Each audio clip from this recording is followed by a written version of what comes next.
రంగారెడ్డి గండిపేటలో అక్రమ నిర్మాణాలపై అధికారులు ఉక్కుపాదం మోపుతున్నారు. ఖానాపూర్లో అక్రమంగా వెలిసిన నిర్మాణాలను హైడ్రా అధికారులు నేలమట్టం చేస్తున్నారు.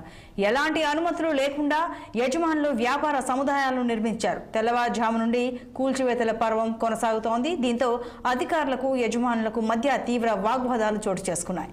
భారీ పోలీసు బందోబస్తు నడుమ కూల్చివేతలు కొనసాగుతున్నాయి. అడ్డుగా వచ్చిన వారిని పోలీసులు అదుపులోకి తీసుకుంటున్నారు.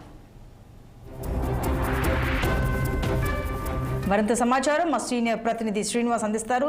శ్రీనివాస్, సంతోషి, కాంగ్రెస్ ప్రభుత్వం ఏదైతే హైదరాబాద్ పరిసర ప్రాంతాల్లోని ఆస్తులు అక్రమ ఏదైతే అక్రమంగా నిర్మితమైన కట్టడాలను కూల్చడానికి కూడా ప్రత్యేకంగా హైడ్రా అనే సంస్థ ఏర్పడింది. ఈ నేపథ్యంలో కూడా హైడ్రాకి కమిషనర్ గా ఏది రంగనాథన్ కూడా ప్రభుత్వం నియమించింది. ఈ నేపథ్యంలో హైదరాబాద్ పరిసర ప్రాంతాల్లోని ఏదైతే అక్రమంగా కట్టినటువంటి కట్టడాలని అధికారులు కూల్చివేస్తున్నారు. ప్రధానంగా ఇటు నగర శివారులో కూడా ఈ హైడ్రాకి సంబంధించిన కూల్చివేతలు జరుగుతున్నాయి.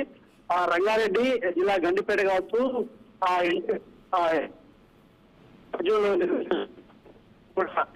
అధికారులు కూల్చివేస్తున్నారు. మరొక చెరువులోని కబ్జా చేసి కూడా అంటే అపార్ట్మెంట్స్ హైదరాబాద్ ఈ 10 ఏళ్లలో. సో ఈ నేపథ్యంలో కూడా అక్రమ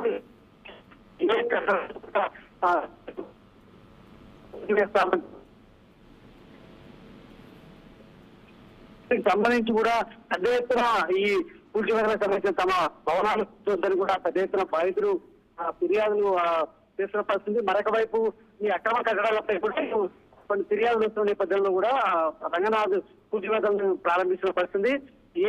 ఎలాంటి రాయి లేకుండా ఈ ఉక్కుపాదం మోపుతామంటూ కూడా ఇప్పటికి కూడా హైదరాబాద్ కమిషనర్ చెప్తున్న నేపథ్యంలో కూడా ఈ కూల్చివేతల నేపథ్యంలో హైదరాబాద్ లో ఈ సంబంధించి ఆందోళనలు అయితే చేపడుతుంది. Santosh. Right Srinivas, thank you.